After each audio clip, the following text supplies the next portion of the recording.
मेरी बाईं तरफ हैं सुमित, मेरी दाईं तरफ अमित। बंगाल में है। अमित आज बंगाल में है, लेकिन आज मेरी दाईं तरफ है रंजिता झा। ये वोट ममता बनर्जी को सत्ता में बनाए रखने के लिए हुई है या उनको सत्ता से हटाने के लिए हुई है? सबको बंगाल की आवाम को आज सैल्यूट करना चाहिए। मैंने आज तक नहीं देखा। हमारी जानकारी के मुताबिक ममता बनर्जी का भी बड़ा रोड शो प्लान हो रहा है कोलकाता में। प्रधानमंत्री का ऑलरेडी प्लान है और टीएमसी का जो एक वर्कर था वो हूटिंग कर रहा था और इनको सीआरपीएफ का प्रोटेक्शन है। अब भाई उस साइड चेहरा करके एकदम जो है कि कार्यकर्ताओं को दिखाए नहीं हम ही लड़ रहे हैं। नॉनवेज खाते हुए बीजेपी नेताओं की तस्वीरें मुझे लगता है पहली बार सार्वजनिक तौर पर इस तरह से आई हैं। कोई भी जीत के आए, आप जो खाते हो वो खाओ, खाते रहोगे, कोई दिक्कत नहीं है। लेकिन हर एक पॉलिटिकल पार्टी में कुछ नेता अति उत्साही होते हैं। प्रधानमंत्री वो गए रोड शो में झालमुड़ी, उस पर 10-10 मिनट का वीडियो बन रहा है। मनोज तिवारी तो बिना प्याज लहसुन का मछली खा रहे हैं। नमस्कार, आप देख रहे हैं रिपोर्टर संकट और मैं हूं प्रतिभा ज्योति। लेकर के आई हूं अपने रिपोर्टर साथियों को। इनमें से कुछ बंगाल से सीधा आज सुबह यहां पहुंचे हैं तो कुछ बंगाल होकर पहले ही आ चुके हैं। मेरी बाईं तरफ हैं सुमित अवस्थी जी, इनको आप जानते हैं, रोजाना शाम 7 बजे टाइम्स नाउ नव भारत पर चक्रव्यूह लेकर आते हैं और मैं इसको बताना नहीं भूलती हूँ कभी भी। मेरी दाईं तरफ अमित, बंगाल में है। अमित आज बंगाल में है, अब वो जब आएंगे तब उनके साथ। लेकिन आज मेरी दाईं तरफ है रंजिता झा और सुमित जी की बाईं तरफ है रविकांत। इन चेहरों को तो आप अच्छी तरह अब जान गए होंगे क्योंकि रिपोर्टर संकट अब इतना पॉपुलर हो गया आप सबके बीच में। वैसे तो रंजिता, रविकांत, सुमित जी की कोई बात ही नहीं, इनकी वजह से रिपोर्टर संकट फेमस हो गया। हाँ, इनकी वजह से रंजीता और रविकांत जैसे जो रिपोर्टर्स हैं ना, रिपोर्टर का शो है ना ये रिपोर्टर्स का बड़े लोग हैं, शो। फेमस वायरल, हो गए। लेकिन वायरल तो पिछले एपिसोड में आप होंगे। अब पता नहीं क्यों हो गया। नए मुख्यमंत्री का सर ने तारीफ किया। नए मुख्यमंत्री की तारीफ की और एक राज्य है जहां नए मुख्यमंत्री बनने की कवायद हो रही है और गृह मंत्री अमित शाह जिन्होंने अभी थोड़ी देर पहले एक प्रेस कॉन्फ्रेंस की, वो कह रहे हैं कि इस बार जो बंगाल में सीएम बनेगा वो बंगाली होगा लेकिन किसी का भतीजा नहीं होगा। तो आप समझ ही गए होंगे, हम बंगाल चुनाव पर चर्चा करने जा रहे हैं आज। इस चुनाव में हमने ऐसी चीज़ें देखी जो इससे पहले नहीं देखी। झाल मुड़ी देखी, हमने मछली भात देखा खाते हुए नेताओं को, हमने एसआईआर पर इतना दंगल देखा, हमने घुसपैठिए का मुद्दा देखा और इन सब के बीच में कल चुनाव जो पहले चरण का मतदान हुआ 152 सीटों पर, उसमें हमने हिंसा भी देखी। एक नेता को दौड़ा कर पीटा गया, जो हुमायूं कबीर हैं उनकी गाड़ी पर पथराव हुआ, कई नेताओं की गाड़ियों पर पथराव हुआ, उनको मुश्किलें आईं, कार्यकर्ताओं को काफ़ी दिक्कत हुई। लेकिन इन सब के बीच बम्पर वोटिंग हुई, इतनी लंबी कतारें थी, वो जो तस्वीर निकल के आई थी, खासकर बड़ी संख्या में महिलाएं थीं। तो मैं सबसे पहले सुमित जी आपके पास आती हूँ। कहा जा रहा है कि बम्पर वोटिंग और आज़ादी के बाद बंगाल में जो वोटिंग हुई है वो सबसे ज़्यादा हुई है, 92% से ज़्यादा वोटिंग बंगाल में हुई है। ये वोट ममता बनर्जी को सत्ता में बनाए रखने के लिए हुई है या उनको सत्ता से हटाने के लिए हुई है? मेरे ख्याल से कहना तो बहुत ही मुश्किल है कि किसके लिए ये वोटिंग हुई है, पर ये बात बिल्कुल आपने जो बात कही उसको अंडरलाइन करना चाहिए और हम सबको बंगाल की आवाम को आज सैल्यूट करना चाहिए। मैंने आज तक नहीं देखा, मेरे ख्याल से रिकॉर्ड है 1947 के बाद से लेके आप 2026 में हम आ गए हैं, करीब 80 साल आज़ादी के पूरे होने आ रहे हैं। इतनी बम्पर वोटिंग 93%, 94%, एक कॉन्स्टिट्यूंसी में तो 96% पोलिंग है कूच बिहार की। तो ये पोलिंग लगभग 100 के 100 मतदाताओं ने वोट किया। ये दिखाता है कि पब्लिक पे कितना ज़्यादा अवेयरनेस आता जा रहा है। और अच्छा, एक और चीज़ इंटरेस्टिंग है, लगभग हर कॉन्स्टिट्यूंसी में 16 ज़िले थे, 152 सीटें थी, लगभग हर, मैं शायद पूरा डेटा नहीं देख पाया हूँ, I might be wrong also, लगभग हर विधानसभा सीट पे महिलाओं का वोटिंग परसेंटेज ऊपर है, आधा %, 1%, 2%, 4%, 6%। और वो जो लाइन सुबह से देख रहे थे हम, जो विजुअल्स आ रहे थे, उसमें महिलाएं ही सबसे खड़ी थी आगे। और इसका मतलब महिलाओं को जो एम्पावर करने की कोशिशें शुरू की गई हैं बीते 10, 15, 20 सालों में, जो अवेयरनेस आई है, सोशल मीडिया जिसमें बहुत बड़ा रोल प्ले करता है, जो इंटरनेट की कनेक्टिविटी है, इन तमाम वजहों से महिलाओं को पता लगा कि भाई हमारे बगैर तो ये जो ये चुनावी महोत्सव है जिसको हम लोकतंत्र का चुनाव कहते हैं, ये हमारे बगैर पूरा नहीं हो सकता। तो हमारा पार्टिसिपेशन बहुत ज़रूरी है। तो तमाम महिलाओं के लिए भी देखिए आप कैसे स्कीम्स बनाई जाती हैं। प्राइम मिनिस्टर भी कल जब रोड शो करने के पहले बंगाल में थे तो 10 पॉइंट उन्होंने गिनाए, महिलाओं के लिए क्या क्या चीजें करेंगे, पुलिस में नौकरी, ये काम वो काम वो बहुत काम। महिला वोटर बहुत बड़ा महिला फैक्टर है ना। मुख्यमंत्री वहां की है, लगातार 3 बार से मुख्यमंत्री हैं, चौथी बार कोशिश कर रही हैं। तो मेरा कहना है कि 95-96% पोलिंग होना, चुनाव आयोग बधाई का पात्र है। बड़ी संख्या में SIR में जो डिलीशंस हुए, जो नाम हटे, वो एक बड़ा इंपॉर्टेंट फैक्टर है। आपको मान के चलिए पिछली बार 82% पोलिंग हुई थी, 100 लोग थे तो 82 ने वोट डाला। अब वो 10-11% लोग कम हो गए, मतलब अब वो 90 लोग बचे। 90 में से अब 82 हुआ, तो आप अगर आप उसका परसेंटेज निकालेंगे तो 90% आ जाएगा। जो 82% था वो 91-92% हो जाएगा। तो ऐसा देखा जाए तो गणित के हिसाब से बहुत बदलाव नहीं है, पर आंकड़ों के हिसाब से ये आंकड़ा याद रखा जाएगा कि 90% से ऊपर पोलिंग, और वो भी बंगाल जैसे हाइपर सेंसिटिव इलाके में, और जहाँ पे करीब करीब 300 विधानसभा सीटें हैं। तो ये बड़ी इंपॉर्टेंट चीज़ हो जाती है। रवि, ये जो सुमित जी बता रहे हैं आंकड़ा, जिस तरह से ये बम्पर वोटिंग के पीछे SIR का रोल बहुत बड़ा रहा है क्या? हमने देखा कि अभी 3-4 दिन पहले, जब वोटिंग से ठीक पहले, नई दिल्ली रेलवे स्टेशन से बहुत तादाद में बंगाली अपने घर गए, जो यहाँ प्रवासी बंगाली हैं, वो वोट करने गए इस डर से कि शायद इस बार नहीं डाला वोट तो नाम न कट जाए या बहुत सारी योजनाओं से आप महरूम न रह जाएं। तो क्या ये SIR बहुत बड़ा फैक्टर है, नाम का डिलीशन होना कुछ? देखिए, मैं बंगाल में था और अलग अलग जगहों पर हम लोग जा रहे थे, और जो नेता थे उनसे बातचीत की। SIR तो बड़ा फैक्टर था ही। दूसरा सबसे बड़ा फैक्टर ये था कि कोई ऐसा विधानसभा चुनाव उठाकर आप देखिए, चाहे जब वाम की सरकार थी, TMC की सरकार, हिंसा बड़े पैमाने पर पोलिंग वाले दिन होती थी। तो कल आर्म फोर्सेस को भी बधाई देनी होगी, बंगाल पुलिस को भी बधाई देनी होगी कि कल कहीं से भी किसी के जान जाने की खबर नहीं आई है। 4 छिटपुट घटनाएं हुई हैं, वो भी इसलिए हुई क्योंकि CAPF को लगा कि कुछ ऐसे जो लोग हैं जो चुनाव को डिस्टर्ब करना चाहते हैं, तो 100 मीटर की दूरी पर भी उनको बैठने नहीं दिया, जहां पर वो लोगों को डराते थे, धमकाते थे। तो चुनाव जो है शांतिपूर्ण तरीके से हुआ है, और लोगों के बीच में जो भय था वो किसी वजह से, जो आर्म फोर्सेस ने वहाँ पर जाके काम किया, वो दूर हुआ। तो उसकी वजह से भी लोग घरों से निकले। अब ये जो कल रात से लोग फ़ोन कर रहे हैं और ये पूछ रहे हैं कि पहले फेज़ में इतनी बम्पर वोटिंग हो गई, क्या हो रहा है, परिवर्तन हो रहा है, ममता बनर्जी वापस आ रही हैं, तो सबके अपने अपने आकलन हैं। मैंने भी 3-4 लोगों को फ़ोन किया कि भाई आप लोग मेहनत कर रहे हो, क्या रिज़ल्ट होने वाला है। तो ये जो पहला फेज़ था ना, ये पिछली बार अगर आप विधानसभा चुनाव को देखें 2021 में भी 59 सीटें इसी फेज में बीजेपी ने जीती थी। ये नॉर्थ बंगाल का जो पूरा इलाका है, ये बीजेपी का स्ट्रांग होल्ड था। लेकिन जो इंटरनल आंकड़ा है, जो हमने लोगों से बातचीत की, अब से कुछ ही देर पहले प्रेस कॉन्फ्रेंस हुई, अगर बीजेपी पहले फेज में 90 सीट क्रॉस करती है, 90 के ऊपर जाती है, तो ही सेकंड फेज में वो जो है इस पूरे चुनाव में फाइट में रहेगी। तो जो अभी तक की जानकारी है, जिस तरीके का मतदान हुआ, बीजेपी तो उम्मीद कर रही है कि हम उस डेटा को मीट करेंगे। बीजेपी अभी अमित शाह जी को मैं सुन रही थी, वो कह रहे थे कि हम 110 सीटें जीत रहे हैं 152 में से। तो ये बहुत बड़ा दावा है बीजेपी का। दूसरी तरफ TMC कह रही है कि हम जीत रहे हैं। तो रंजिता, आपको क्या लगता है कि ये बम्पर वोटिंग, SIR, ये सारे मुद्दे इस बार घुल गए बंगाल चुनाव में, और इसने लोगों को मजबूर कर दिया कि आप घर से निकलकर वोटिंग करें, और बीजेपी के दावे को आप किस तरह से देख रहे हैं? आप देखिए, पहले चरण की वोटिंग हो गई है, जिस पर रवि भी अब कह रहे हैं कि बीजेपी के इंटरनल क्या रिपोर्ट कह रही है, कितनी सीटें वो जीतेगी, क्योंकि ये जो पहला चरण है यही तय करेगी कि आखिर परिवर्तन पश्चिम बंगाल में होता है या फिर ममता बनर्जी एक बार फिर आती हैं। लेकिन सवाल ये कि प्रचार से लेकर वोट में सीट शेयरिंग से लेकर और आज वोटिंग तक के बीच में कितना परिवर्तन आया, क्योंकि देखिए कई खेमे बनने की ज़रूर कोशिश की गई। चाहे हम हुमायूं कबीर की बात करें, हाँ, ओवैसी के साथ मिलकर आए कि मुस्लिम वोट जो है वो कटेगा।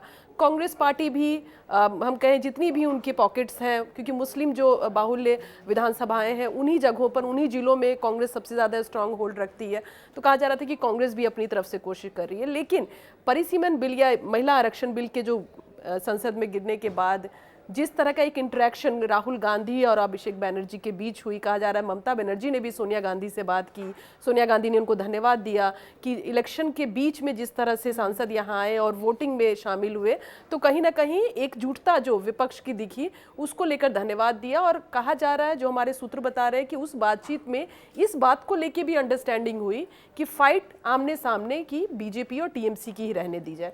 यही वजह है कि कांग्रेस के जो सबसे बड़े नेता हैं, पश्चिम बंगाल की मैं बात करूं तो कहा जा रहा है कि अधीर जो है वो विधानसभा चुनाव लड़ रहे हैं, वो अपना चुनाव हार सकते हैं।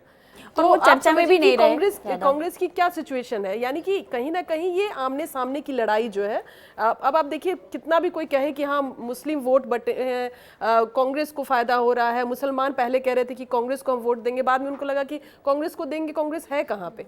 तो भाई सामने तो बीजेपी और टीएमसी है, तो कहीं ना कहीं जो वोट बटे हैं वो इन्हीं दोनों के बीच बटे हैं।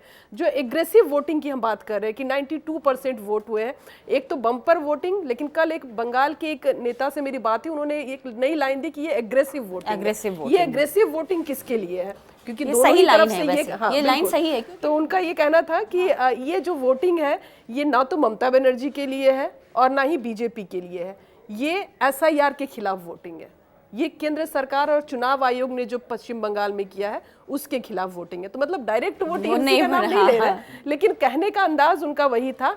बोले बीजेपी को खूब झाल लगेगा अभी जो नतीजे आएंगे उसमें, तो दोनों ही पार्टियां अपनी अपनी तरफ से दावे करते हुए दिख रही हैं। जो बीजेपी ने 21 में 77 सीटें जीती हैं विधानसभा में, वो बीजेपी का बेस्ट परफॉर्मेंस था बंगाल में। 2 से सीधा 77। 2 से 77। तो वो जो जंप था वो फिनोमिनल था। कितने परसेंटेज होगा, अपन, मेरा तो गणित कमजोर है, जो लगा सकता है लगा ले। लेकिन वो 2 से 77 और 77 से 147, ये जो जंप है इस बार, ये डिपेंड करता है फर्स्ट फेज पे। ये बीजेपी का सबसे स्ट्रांग होल्ड था। उस 77 में से 59 या 60 सीटें बीजेपी के फर्स्ट फेज वाली थी। 59 तो 59 तो बीजेपी के लिए कल का पोल जो था बड़ा इंपॉर्टेंट पोल बीता है। अगर 94, 95, 96% पोल हो रहा है, और जैसा कि अमूमन बोलते आए हैं कि जब बड़ी संख्या में पोलिंग होती है तो सत्ता विरोधी लहर होती है, सत्ता को हटाने के लिए पब्लिक बाहर निकलती है, तो तब तो बीजेपी अगर 110 सीटें बोल रही है अमित शाह जी तो कम बोल रहे हैं, तब तो बीजेपी उनको तो 150 ही बोल देनी चाहिए थी कि 152 में उन्होंने अपना एक आकलन करके दिया होगा। यहीं पे बढ़ा रहे हैं, बढ़ा सकते हैं, अगले वाले में बढ़ा भी नहीं। मैं इसीलिए बोल रहा हूँ कि अगला वाला जो फेज है वहां पर अभिषेक बनर्जी का जो कंट्रोल है पार्टी के ऊपर, वो अभिषेक बनर्जी का फेज असली टीएमसी का जो। और आप देखिए, आप कल ममता बनर्जी ने भी रोड शो किया, उस रोड शो की तस्वीरें देखिए आप। प्रधानमंत्री का रोड शो भी चल रहा था, ममता बनर्जी का रोड शो उनकी कॉन्स्टिट्यूंसी भवानीपुर में था। सिमिलरली अभिषेक बनर्जी ने अपनी लोकसभा कॉन्स्टिट्यूंसी में रोड शो रैली की। बाप रे बाप, भीड़ देखिए आप तस्वीरों में, ऐसा लग रहा है कि मतलब हिंदुस्तान भर का आदमी इस वक्त बंगाल में मौजूद है और चुनाव में पार्टिसिपेट करना चाहता है। गर्मी इतनी ज्यादा है वहाँ पर। लेकिन ये तीनों रैलियां शाम की थी। ये मतलब ये अच्छा, लेकिन पीएम शाम की में भी भी शाम गर्मी की तो थी, और होती ये है। हाँ मतलब कम से कम धूप नहीं थी, उमस ही होती है। मैं ये कहना चाह रहा हूँ कि इस पूरे चुनाव में प्रतिभा, इस बात का हमको ध्यान रखना चाहिए कि ये चुनाव सिर्फ बंगाल का चुनाव नहीं है। 4 मई के बाद यूपी की चुनाव की तैयारी शुरू हो रही है, और जहाँ की 42 लोकसभा सीटें और फिर यूपी की 80 लोकसभा सीटें जो हैं वो 2029 को तय करेंगी। तो ये पूरा कनेक्शन जुड़ा हुआ है। इसीलिए विपक्ष की जो लामबंदी थी, जब रंजीता बोल रही थी महिला आरक्षण बिल को लेके, और जिस तरीके से सरकार को घेर लिया और वो बिल संशोधन पास नहीं हो पाया, इनकी अभी भी पूरी ये कोशिश है कि ये जो एकता बनी है वो बनी रहे क्योंकि उनको एकता का फायदा मिला था 24 के चुनावों में। बीजेपी 303 से घट के 240 पे आई थी, तो उनको वो एक पिक्चर दिखाई देती है कि हम इस एकता के सारे ही बीजेपी को मात दे सकते हैं। प्रधानमंत्री का फॉर एग्जांपल आज पीएम का एक विजुअल दिखा होगा आपने सुबह से, हुगली नदी में जा रहे हैं और पीछे बड़ा सा हावड़ा ब्रिज दिखाई दे रहा है, बड़ा पिक्चर रेस्क्यू है। और राजेश खन्ना की फिल्म का गाना याद आ गया मुझे, शर्मिला टैगोर वाली कौन सी फिल्म थी, मैं नाम भूल रहा हूँ, मतलब गाना बड़ा फेमस था, चित्रहार के दिनों में देखा करते थे जब आता था। तो मतलब वो मैं कह रहा हूँ कि प्राइम मिनिस्टर की वो तस्वीरें, अगर ये लोकसभा का चुनाव होता, अगर आज ये तस्वीरें लोकसभा की पोलिंग के पहले आती, तो मैं मान के चलता हूं कि ये बंगाल की 42 सीटें बीजेपी को बहुत एज दे देती टीएमसी के मुकाबले। पर ये पश्चिम बंगाल का चुनाव है। पश्चिम बंगाल में डेरेक ओब्रायन लिखकर ट्वीट करते हैं, मोदी जी आपने कहा था 294 सीटों पर मैं लड़ूंगा, अगर आप 294 पे हार गए तो क्या आप 4 मई को इस्तीफा देंगे? आपने अपनी गर्दन फंसाई है। लेकिन बहुत तो डायरेक्ट चैलेंज किया जाता है। सीधा मैं कह रहा हूँ कि सीधी लड़ाई होने का, या तो बिल्कुल एक तरफा चुनाव हो रहा है एक तरफ का, और इस परिस्थिति में ये मान के चलना कि वो जो तस्वीरें थी मोदी जी की और वो 294 सीटों पे बीजेपी को एज दे देंगी, बंगाल की सीटों के लिए अजूबा नहीं है ये। ममता बनर्जी, अभिषेक बनर्जी या वहाँ रहने वाले लोग वहाँ अक्सर जाते हैं, काम धंधा करते हैं। हमको और आपको इम्प्रेस कर सकते हो एज ए टूरिस्ट हम जाते हैं वहाँ, हम वहाँ को उन तस्वीरों को देखना चाहते हैं। पर क्या बंगाल की उन 294 सीटों पर वो तस्वीरें इम्पैक्ट डालेंगी? सही बात है, वो तो 4 मई को खैर 4 पता मई ही को चल पता लगेगा। जाएगा। भाई एक चीज मैं कहना चाहूंगी, क्योंकि सत्ता पक्ष का कहा जा रहा है, लेकिन ये विपक्ष के लिए भी बहुत बड़ा है। जैसा लामबंदी गोलबंदी की जो हम बात कर रहे हैं, लेकिन ये भी समझिए कि ममता बनर्जी जब इस बार जीत कर आएंगी तो कई बार जब संसद के अगर जीत के आई तो इस बार वो बिल्कुल अगर जीत कर आई, क्योंकि हम लोग आगे और वो इसलिए हम ये बात कर रहे हैं क्योंकि ये भी कहा जा रहा है कि हो सकता है वो बन जाएं और मुख्यमंत्री बनने के बाद कुछ वक्त के बाद अभिषेक बनर्जी को सत्ता सौंपकर वो दिल्ली का रुख कर ले। यानी वो कांग्रेस के लिए भी, भले ही कांग्रेस सबसे बड़ी पार्टी होगी, लेकिन सबसे बड़ा चेहरा कौन होगा इसकी भी लड़ाई है कहीं ना कहीं विपक्ष में। सिस्टम कांग्रेस के लिए बिल्कुल, और माना जाए कि कांग्रेस को भी मुझे लगता है कि अगर उन्हें 2029 का चुनाव एक साथ लड़ना है तो नीतीश कुमार के साथ जो किया वो ममता बनर्जी के साथ ना करे।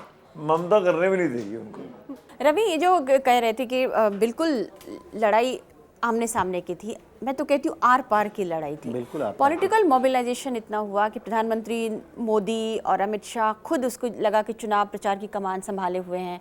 अमित शाह जी तो 20 दिनों से थे वहाँ पर। इधर ममता बनर्जी और अभिषेक बनर्जी के हाथ में पूरी कमान थी।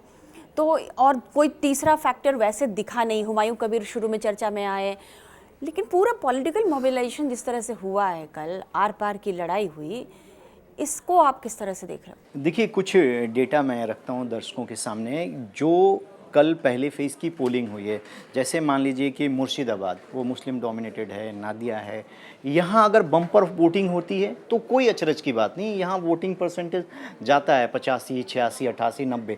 लेकिन आसनसोल में अगर वोटिंग हो जाए 90%, जो माना जाता है कि जो हिंदू वोट बैंक है थोड़ा कम निकलता है, बीजेपी के वोटर को बहुत पुश करना पड़ता है निकलने के लिए। लेकिन कल जो फिगर्स आए हैं उसमें ऐसे भी ज़िलों में 85, 88, 89% तक पोलिंग हुई, जिसको बीजेपी पॉजिटिव साइन मान रही है कि इस बार जो है हिंदू वोट बैंक भी कंसोलिडेट हुआ है और वो निकला है घर से। उनको लगता है कि ये जो हमारा पहला फेज है ये स्ट्रॉन्ग होल्ड है, और जिस तरीके के डेटा उनको दिखा रहे हैं, क्योंकि देखिए सबके बूथ पे बैठे हुए हैं, बूथ एजेंट, पोलिंग एजेंट बैठे हुए हैं। जो पॉलिटिकल पार्टियां होती हैं उनको शाम 7 बजे 8 बजे तक ना वहाँ से सब फिगर आने लगता है, बड़े नेता फ़ोन करते हैं। आपने देखा कल जो है केंद्रीय गृह मंत्री 3 घंटे तक वॉर रूम में आ गए थे, जो बीजेपी का बीच चुनाव पोलिंग चल रही है, क्योंकि कहीं से कोई दिक्कत हो रही है तो उस सब चीज़ों को मैनेज करना। तो बीजेपी इस बात को लेकर आशान्वित है कि पोलिंग हुई है, और पोलिंग के 3-4 कारण बता रहे हैं कि क्यों हुई है। पहला तो प्रधानमंत्री और जो बीजेपी ने कैंपेन किया वो क्या है कि वुमेन सेफ्टी को लेकर 2-3 घटनाएं हुई थी, जो मेडिकल वाला इंसिडेंट हुआ था, आरजीकर वाला, संदेश खाली वाला, इसको लेकर इन्होंने एक माहौल बनाया कि वुमेन सेफ्टी जो है ममता बनर्जी के रहते हुए भी नहीं है। और ये भी कहा कि women reservation bill Mamata Banerjee ने पास नहीं होने दिया। महिला आरक्षण को भी एक बड़ा मुद्दा बनाया, और तीसरा सबसे बड़ा मुद्दा बनाया कि देखिए जो डर है ना वो क्यों है, कुछ छिपाना चाहता है कोई, इस डर को ख़त्म करना है और बड़े पैमाने पर उसकी जो राजनीतिक व्यवस्थाएं होती हैं वो सब करके पोलिंग बूथ तक ले जाने में वो कामयाब हो गए। इसीलिए वोटिंग परसेंटेज भी बढ़ा है, और ये उम्मीद कर रहे हैं कि इस बार जो है फर्स्ट फेज में वो बेटर करेंगे। असली लड़ाई सेकेंड फेज में आने वाली है, जो कि ममता की पिच है। ये लड़ाई तो जो है वो बंगाल के खाने पर भी आ गई। 10 रुपए का नोट पर कौन कितना मछली खाता है, और बोले 1 किलो मैं ज्यादा खाऊंगा। हाँ, मतलब मुझे लग रहा है कि पहली बार मुझे लग रहा है सुमित जी कि नॉनवेज खाते हुए बीजेपी नेताओं की तस्वीरें मुझे लगता है पहली बार सार्वजनिक तौर पर इस तरह से आई हैं। आप एग्री करेंगे? सबने पोस्ट किया अपने अपने, सबने मछली। मैं तो उनको भी देख रही थी, जो झारखंड के पूर्व मुख्यमंत्री चंपई सोरेन, उन्होंने भी पोस्ट किया कि मैं यहाँ कोलकाता आया हूँ और मछली भात खा रहा हूँ। तो जितने नेता प्रचार के लिए गए, तो ये अब देखिए, ये ममता ने मजबूर कर दिया। आपके शब्द है, ममता ने मजबूर कर दिया। मैं ये कहना चाह रहा था कि ये पिच किसने सेट की कि बीजेपी आएगी तो आपकी मांस मछली बंद कर देगी। ये बीजेपी के पिच, टीएमसी के पिच पर बीजेपी खेलने आई। बीजेपी क्या ट्रैप में आ गई? बीजेपी के नेताओं की जो पहचान रही सनातनी हिंदू होने की और राम मंदिर बनाने की और 370 करने की, क्या ममता बनर्जी को हराने के लिए उनको अपना वो आवरण हटाना पड़ा कि हम घरों में नॉनवेज खाते हैं, हम घरों में पूजा पाठ भी करते हैं, टीका भी लगाते हैं, मूंगा भी पहनते हैं, मंगलवार भी हो तो भी हम खाते हैं? क्या ये ममता बनर्जी की पिच पर आने की मजबूरी क्या थी भारतीय जनता पार्टी की? ये जो कहानी है ना, जो अनुराग ठाकुर की तस्वीरें आई, मनोज तिवारी की तस्वीरें आई, चंपई सोरेन की, मनोज तिवारी तो बिना प्याज लहसुन का मछली खा रहे हैं। गजब स्थिति है, बगैर प्याज लहसुन, मतलब बिना प्याज बिल्कुल सात्विक तरीके से क्या बिना प्याज मजा आएगा लहसुन का उसमें हमने मछली में जब तक मैं कहना चाह रहा हूँ कि बीजेपी क्या ये ममता बनर्जी की पिच पे आने का वही मैं कह रही हूँ, बीजेपी एजेंडा सेट करती है, उस पर विपक्ष आते हैं। बिल्कुल, ये अब इस तक बार यही हो एजेंडा रहा है। टीएमसी ने सेट कर दिया और बीजेपी ट्रैप में आ गई है। मुझे लगता है कि लॉन्ग रन में ये अभी तो चलिए बंगाल का चुनाव का जो भी नतीजा हो सकता है, आप चुनाव जीत भी जाए इन तस्वीरों से, बीजेपी का परफॉर्मेंस इंप्रूवमेंट भी हो जाए, पर ये तस्वीरें 2029 के चुनाव तक याद रहेंगी, 2034 में भी दिखेंगी, 2039 में भी दिखेंगी, 2047 में भी दिखेंगे। टीएमसी तो हर बार दिखाएगी। नहीं, ये सब दिखाएंगे, सब दिखाएंगे। भाई जब जो राइट विंग के लोग जाके तोड़ते फोड़ते हैं उसके रमजान के दिनों में और नवरात्रों के दिनों में कि क्यों खोल दिया, क्या कर दिया, तब क्या डिफेंस होगा? वो बंगाल चुनाव में तेजस्वी यादव फ्लाइट में हाँ, खा रहे थे, बिहार में सावन सावन के यादव महीने बनाया में था। सावन में मटन खा रहे थे। राहुल गांधी नॉनवेज बना रहे थे, लालू आपने यादव कितना के ट्रोल जाके। किया गया उनको। हाँ, तो मतलब कह रहा हूँ कि ये लॉन्ग रन में बीजेपी के लिए आई डोंट नो कितना बेनिफिशियल होगा, लेकिन ये तस्वीरें ऐसी हो गई जो इतिहास में हमेशा याद रखी खान जाएंगी। पान निजी चीज जो है, बंगाली अस्मिता है ना, वो भी एक बहुत बहुत बड़ा स्ट्रॉन्ग मुद्दा फैक्टर रहा। है ममता बनर्जी के लिए। उनको लगता है, वो अपने वोटर्स को ये बताने का प्रयास करती हैं कि ये लोग आएंगे ना तो बंगाली अस्मिता को डिस्टर्ब करेंगे, बंगाली अस्मिता, उनका जो स्वाभिमान है मछली खाना, तो वो उन्होंने बोला कि बीजेपी आएगी तो आपका मछली खाना बंद कर देंगे। अब इसका कुछ तो जवाब देना था भाई, कुछ तो जवाब दोगे ना कि हम मछली आएंगे तो हम खाना ऐसा पड़ा। नहीं करेंगे, नहीं तो भाई बंगाल के लोग क्या सोचेंगे, आपको भी तो वहाँ चुनाव लड़ रहे हो, वोट लेना है।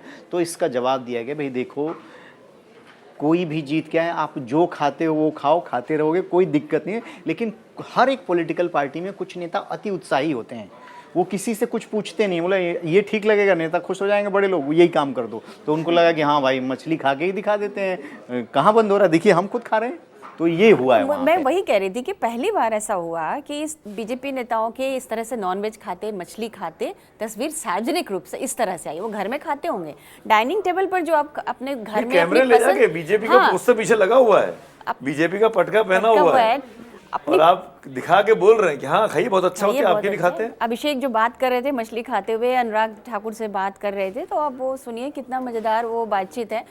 तो वो जो डाइनिंग टेबल पर अपने घर में आप करते हैं, अपनी निजी पसंद की चीजें, अपनी पसंद की चीजें खाते हैं, अब उनको मतलब देखिए वो कैमरे के सामने मछली के करना बाद पड़ा। जो है प्रधानमंत्री वो झाल गए मुड़ी। रोड शो में, झाल मुड़ी, उस पे 10-10 मिनट का वीडियो बन रहा है, इससे खाने से सेहत और कैसी बहुत होती सारी है। चीजें मैं देखने वाला लगी। बोल रहा है कि सब रिपोर्टर लोग आकर ज्यादा खा लिए हमारे यहाँ, सारे लोग ग्राउंड रिपोर्ट करने के नहीं, चक्कर उसके बाद घरों में भी बनने लगा झालमुड़ी। वो हम लोग तो अक्सर शाम में रोजी वो बनता बना है। के, हाँ बनने शाम का में मतलब वो बंगाली 52-53 साल का हो गया, मतलब हजारों लाखों बार खाया होगा भाई, ऐसा थोड़ी कि पहली बार खाया वही तो बंगाली क्यों हर जगह खाए जाती कोई है। झाल मुड़ी बोलता है, कोई पाव भाजी, क्या मुरमुरा, हाँ, मुरमुरा बोलता है, मुरमुरे से ही बनता है। हाँ, मुरमुरे से ही मुरमुरे बनता है। से बहुत स्वादिष्ट होता है, उसमें आप नींबू सबको डालो, पता है। नमक डालो, मजा सबको आता है पता है। खाने में।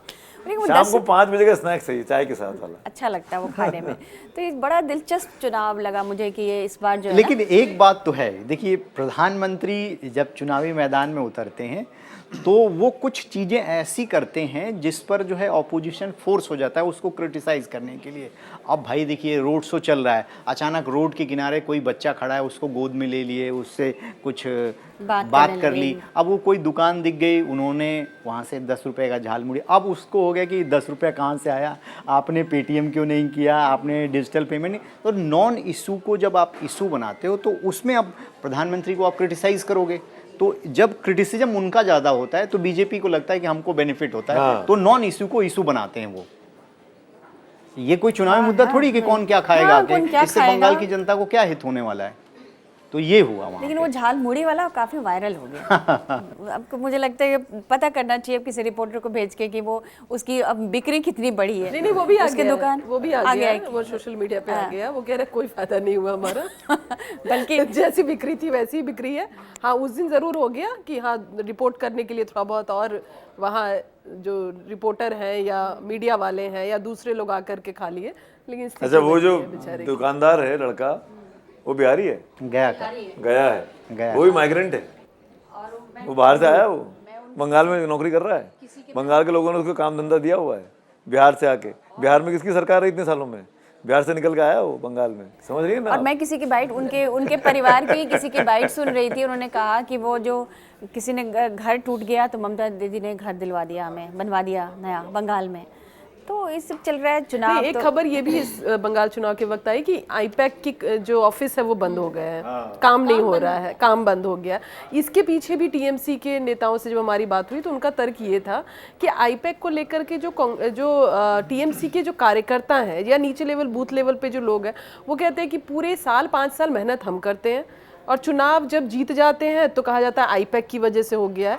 तो एक तरह से ठीक ही है, बंद है, हम ही नीचे बूथ लेवल पे जाएंगे, हम ही लोग काम करेंगे। और कहीं ना कहीं ममता बनर्जी का आपने सुना होगा, उन्होंने कहा था कि मैं नौकरियां भी दूंगी। अब क्या है, आईपैक बंद हो गया तो सैलरी तो आपको मिल नहीं रही होगी, जो ग्राउंड पे जो भी उनके एम्प्लॉई हैं उनकी। अब वो कह रहे हैं कि वो लोग इंडिविजुअली जा रहे हैं, अलग अलग जिलों में खुद से ही काम कर रहे हैं टीएमसी के लिए। उनको कोई ना तो उनको कोई ट्रांसपोर्ट फैसिलिटी दी जा रही है, ना खाने की कोई व्यवस्था है, ना रुकने की कोई व्यवस्था है। उसमें कई महिलाएं भी हैं आईपैक की, उनसे भी हमारी बातचीत हुई तो कह रही है नहीं हम लोग इंडिविजुअली कर रहे हैं, क्योंकि टीएमसी के साथ, क्योंकि इतने वक्त से सिर्फ ये नहीं होता है कि आपने सिर्फ ड्यूटी की है, एक ये भी रहता है कि आपका पर्सनल कितना टच रहा है। उनका कहना था कि ममता बनर्जी कभी कभी ऐसे भी इंडिविजुअली हम लोगों से मिलती हैं, बातचीत करती हैं।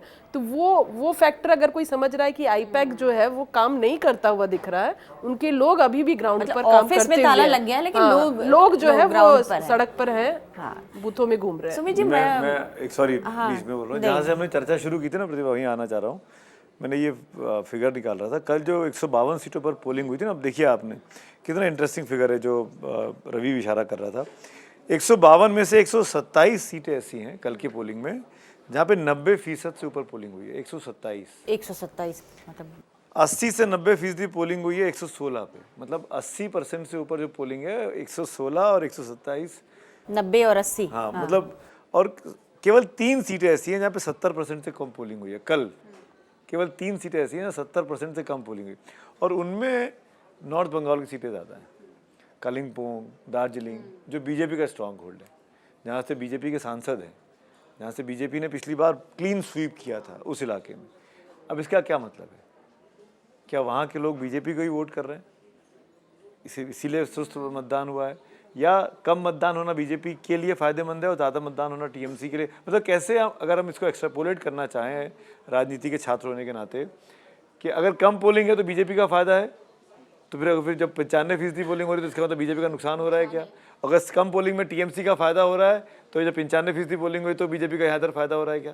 ये तो 4 तारीख को पता लगेगा आपको। आमतौर पर जो बम्पर वोटिंग होती है उसको एंटी इनकम्बेंसी से जोड़ा जाता है कि ये सत्ता, हाँ आमतौर पर ये कई बार गलत भी साबित हुआ है। मध्य प्रदेश में बदला, अभी महाराष्ट्र साल पहले महाराष्ट्र में बदला, बिहार में बदला। तो मैं इसलिए मेरा सवाल था पहले जो मैंने पूछा ना कि ये ममता बनर्जी की कुर्सी बचाने के लिए है या उनको सत्ता से हटाने के लिए? एक और बड़ी वजह है बम्पर वोटिंग की, जो बहुत बड़ी संख्या में लोग, आपने कहा ना कि ट्रेनें चल रही हैं, नोएडा, ग्रेटर नोएडा खाली है house hold, Gujarat, greater Noida, UP, Bihar, Maharashtra, सब बड़ी संख्या में ये सब बच्चे लोग लौट के गए हैं वोट डालने के लिए। 10-15 दिन के लिए गए हैं। हाँ, कि हम रिजल्ट आने के बाद भी देखेंगे एक तारीख के बाद घरों में आपको हेल्प मिल पाएगा। हाँ, ये बोल के गए कि 1 तारीख के बाद हम देखेंगे आप आएंगे कि नहीं आएंगे। मेरा कहना है कि ये जो बड़ी संख्या में लोग गए, ये चुनाव तो हर 5 साल में होता है, ऐसी तस्वीरें कभी नहीं आई। ये जो SIR वाला डर था, या डर कह लीजिए या उत्साह कह लीजिए, या हमारा नाम ना निकल जाए या हमको वोट डालना चाहिए, जो भी वजह हो सकती है, पर इसने जब आदमी को घर बुलाया है तो वो ऐसे एक व्यक्ति को वोट देगा जिससे वो तंग आ गया है, जो उसका मुख्यमंत्री था, या ऐसे व्यक्ति को देगा कि भाई मैं दिल्ली में काम करता हूँ, दिल्ली में मैंने देखा है, यहाँ पे दिल्ली में सरकारें बीजेपी की हैं और ये अच्छा काम कर रही है तो हम इनको वोट देंगे। तो ये भी अपने आप में हाँ इम्पैक्ट तो होता ही है ना। आप जहाँ नौकरी कर रहे हैं वहाँ आपको कैसा परिवेश, आपको कैसा एटमॉस्फेयर, आपको लॉ एंड ऑर्डर कैसा चीज़ें मिल रहा है, वहाँ सरकार कैसी है, तो आप उससे इन्फ्लुएंस रहते हैं। आप चाहते हैं कि आप जहाँ आपसे जुड़े हुए हैं, जड़ें आपकी जहाँ हैं, वहाँ भी ऐसी चीज़ें हो जाएं, तो कुछ नहीं कहा जा सकता वैसे। अब देखिए, जो आखिरी का सेकंड फेज है उसकी तैयारी जो है दोनों पॉलिटिकल पार्टियां कर रही हैं। हमारी जानकारी के मुताबिक ममता बनर्जी का भी बड़ा रोड शो प्लान हो रहा है कोलकाता में। प्रधानमंत्री का ऑलरेडी प्लान है 26 तारीख को होम मिनिस्टर ऑलरेडी वहाँ पे एकदम कैंप कर चुके हैं। तो जो सेकेंड फेज़ में जो बीजेपी को लगता है कि हम थोड़ा वीक हैं, इस बार उन्होंने जो अर्बन सेंटर है कोलकाता में, एग्जैक्ट नहीं पता, लेकिन ज़्यादा सीटें जो है टीएमसी के पास ही रही हैं। तो वो जो है उस अर्बन सेंटर को, बाकी राज्यों में आप देखेंगे अर्बन जो है बीजेपी का होता है, वहाँ कोई दिक्कत नहीं होती है, शहरों में बीजेपी जीतती है, लेकिन यहाँ नहीं है ऐसी स्थिति।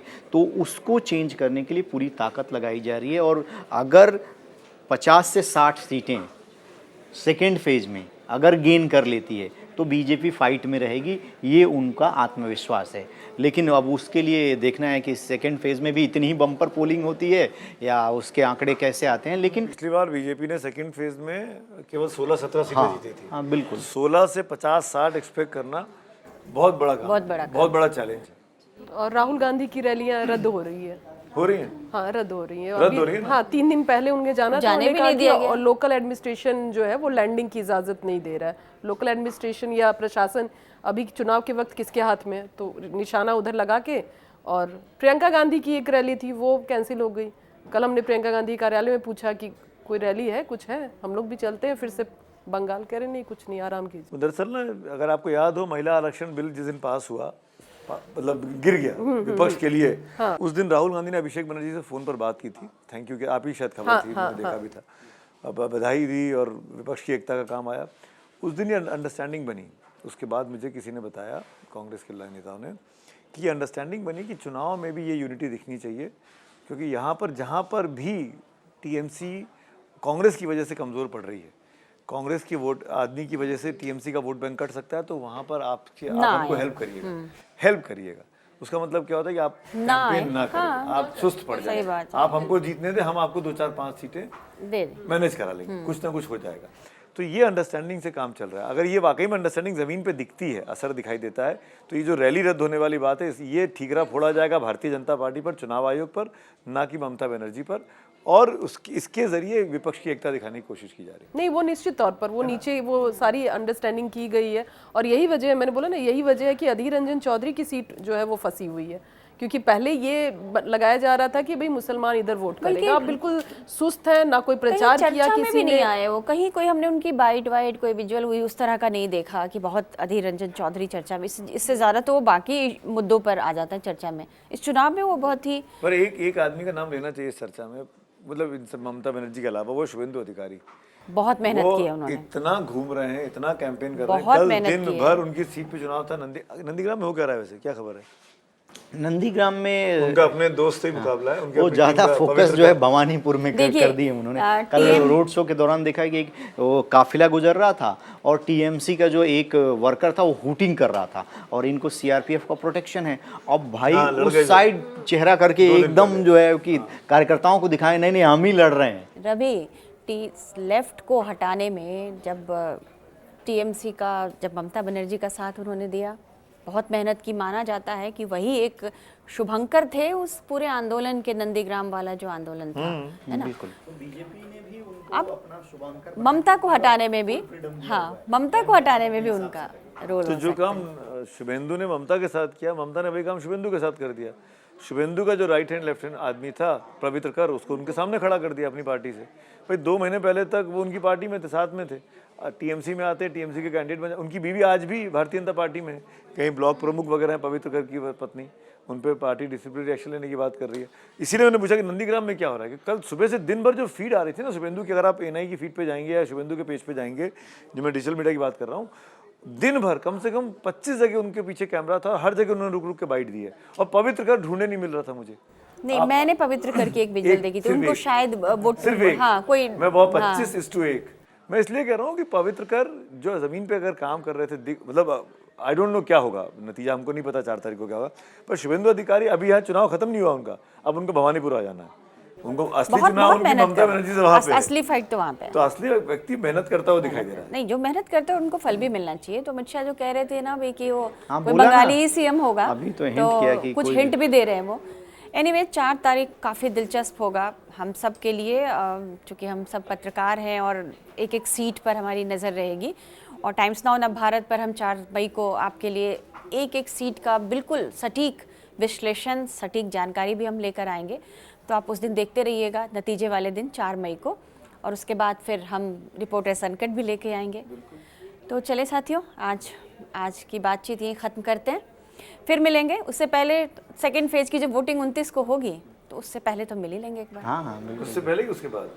29 के बाद, अब तो 29 के सेकंड फेज के बाद सेकंड फेज के बाद मिलेंगे। अगला 4 मई कुछ और बता पाएंगे कि हाँ उसके क्या बाद और कुछ और 29 और 4 के बीच में 29 और 4 के बीच में मिलेंगे। तब कुछ तक और नई और चीज़। कुछ आंकड़े, तब कुछ तक exit poll भी आ जाएंगे दिलचस्प, कई हाँ सारे। एग्जिट पोल आ जाएंगे, बहुत सारी जानकारियां और आ जाएंगे। तो देखते रहिए टाइम्स नाउ नव भारत का डिजिटल प्लेटफॉर्म, और हम सबको दीजिए इजाजत।